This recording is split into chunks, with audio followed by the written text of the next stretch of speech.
break the laws, Deal with the deal consequences. with the consequences. And these laws are not a respect of person. It's like gravity. If you have a grown adult who knows the law of gravity, who jumps off of this roof of this building, they will fall, land on the ground, likely die. They were aware of the laws, and they paid the consequences for breaking the laws.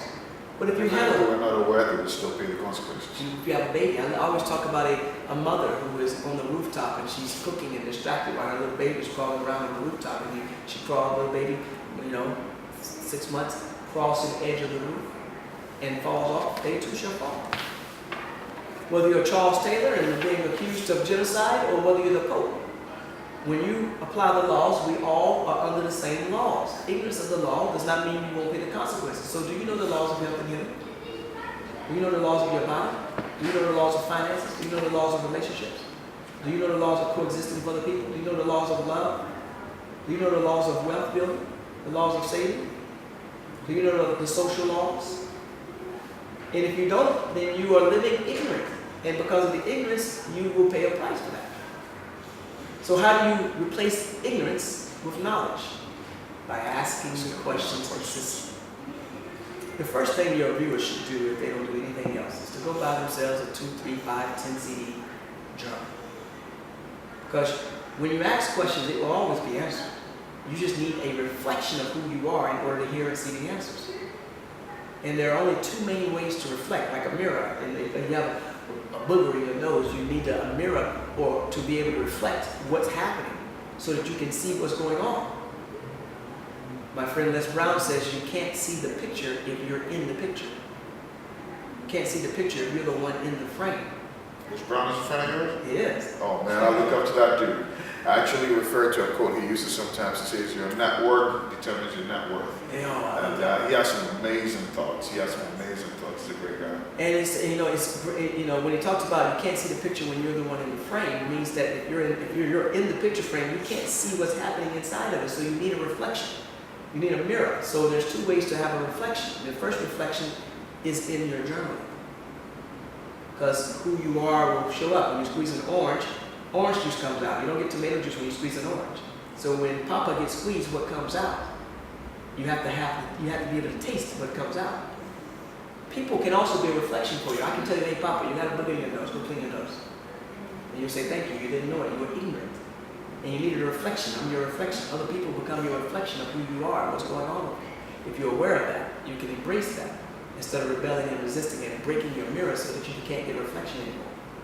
Once you have a reflection from people, you still need to go back and taste who you are. I call journaling tasting who you are when you squeeze. When circumstances and people squeeze you and what comes out, you want to know what you are and go and taste it. You need to be able to sit quiet in honesty with yourself and see the answers to your questions. Who you're reflecting in life. And that's through journaling. It's essential. It's the only real way of tracking what's happening in your life. So you can see the answers to the questions. The quality of your life in proportion to the quality of the questions. But if you're asking questions and not aware of the answers, you'll keep asking the same questions. And every Sunday you go to church over and over again, maybe giving the same prayer, and you start to lose hope of whether God is answering your prayers. He's always answering. People always say, I love when you go to church and you hear them sing the song, God is able. Since the beginning of time, the question has never been whether he's able. The question is, are you willing? And unfortunately, people are still asking and singing about him being able because they're not willing. Are you willing to do the hard so that life will be easy on you?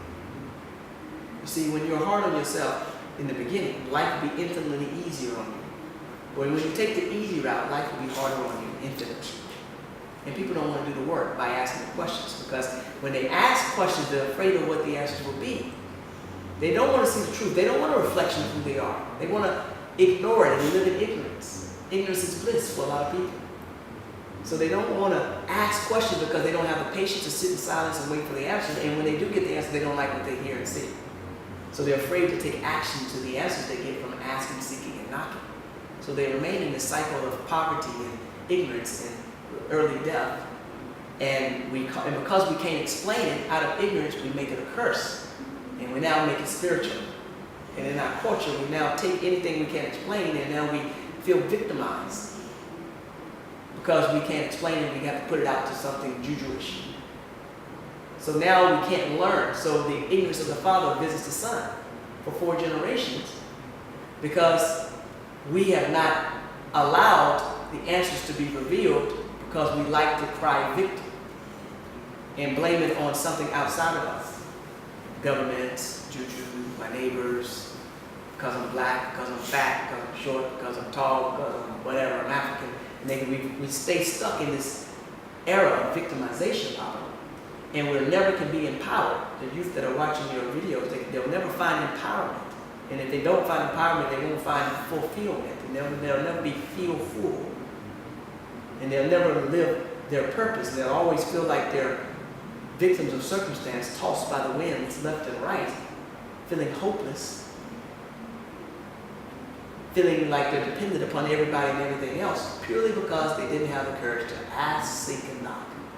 Confront the brutal facts of what comes from the asking, seeking, and knocking. Having the courage and the obedience to take action based upon the new awareness that came from asking the questions. I'm on a mission to try to simplify this for people, to put life together, to make it simple, so that they can apply a formula and get the hard work done, so that life be much easier for them.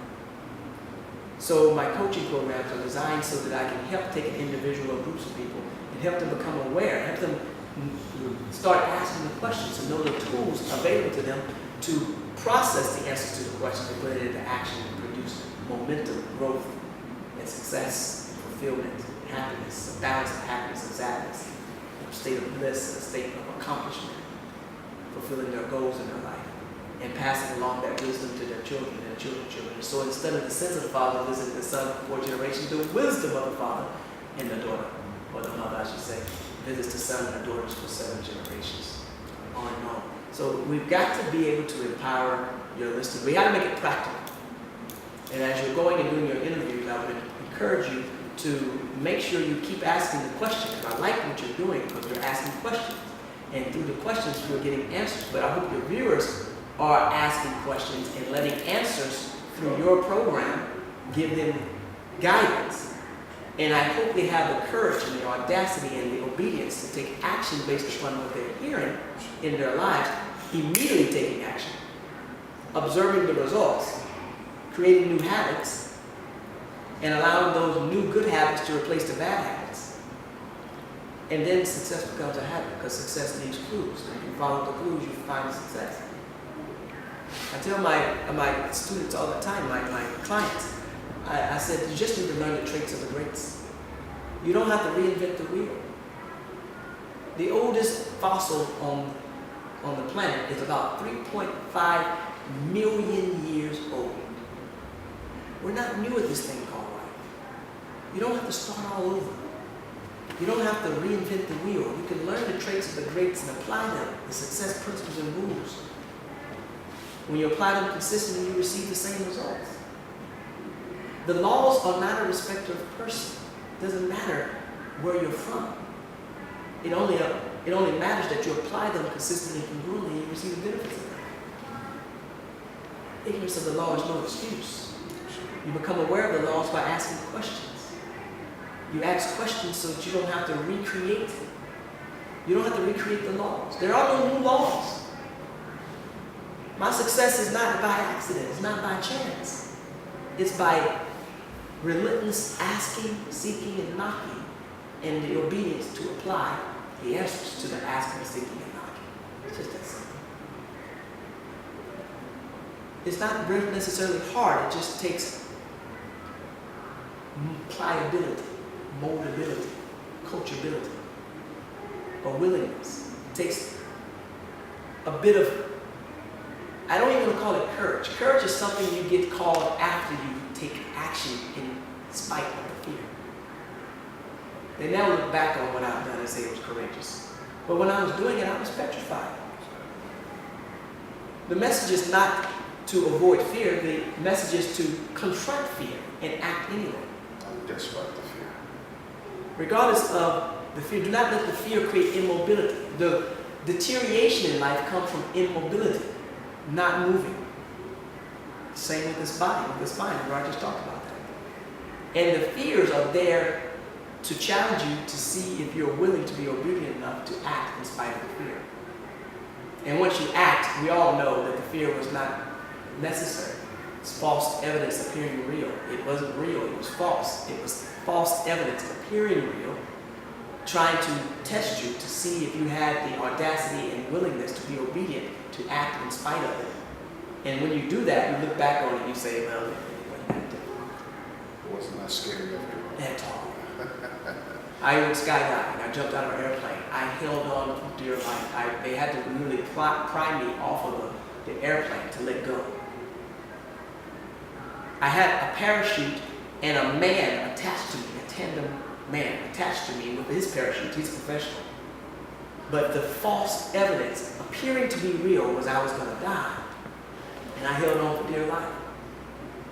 And then I had to surrender. You have to be absolutely vulnerable. You have to act in spite of the fear. You have to be willing to act, to let go of that airplane and free fall from way up yonder to a ground that's getting closer and closer and closer to you. And after you've done it, you say, whew, wasn't it bad? And at that moment, you had clarity. You had freedom from fear. And if you quickly go and act again before the fear comes to build back up, you become a master. And the master is somebody who acts without fear. An amateur is a person who acts in spite of fear. A master is a person who's going to act and there's no fear because he's done it enough to know what the outcome will be. The formula is E plus R equals O. Events represents the E, the R represents your response, and the O is what you should be most interested in, which is the outcome. E plus R equals O. It's the outcome you want in your